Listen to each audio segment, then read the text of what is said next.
Đặng một tiết mà.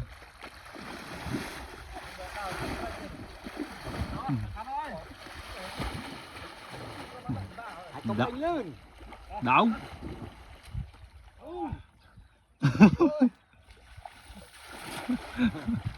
Bà này bay thông mất miên trai đấy.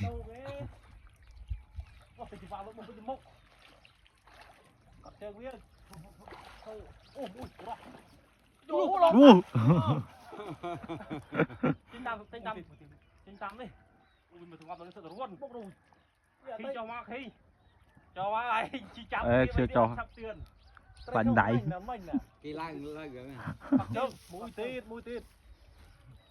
Anh đây mấy này không mấy bọc bị cra cả scu đây. Anh đâu ai làm manh này ngại. Ừ. Pro. Cảnh cô hả ơi.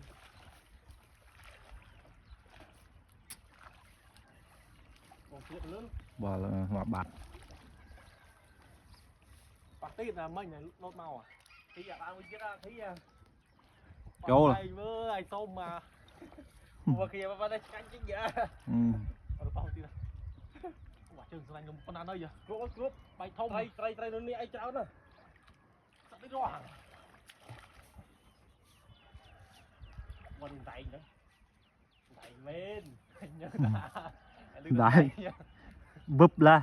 Đấy vay môn đi là. Bố ơi.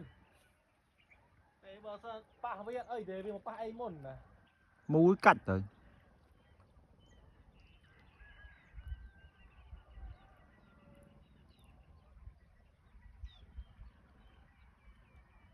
Rồi là phê này. Đặt tay này tặng này cái đáy chọc kìa. Ba sẽ cọ mới nhận rồi. Đấy cuốn thì chưa vào. Dạ không bao giờ. Bùng rượu ơi bây giờ. Nào chào. Nghiêm. Bông sọ. Anh cũng không nói nhiều. Túc bao đi chắc rồi. Dập là gì? Chập chượp không? Cách hôn cách nhân. Hôm nay tao ban. Chuyện mình cái bông mũi bao nhiêu mà chuyện này đặt mông đồng. Đồng đại oan tam thì kìm. Thì cặp nó cách mông gì. Cách gì này dân tray đi ấy đâu. Một từ trong ta trên tê nó một đặc rõ. Miền cái đồng thì này. Ở đã ôi tí. Đại ôi ai đây lời. Đã một án nha nâng lử. Cả ai lột bọc trên oan đấy tray đây lỗ anh. Chúng ta cứ lóc. Với trong sân à.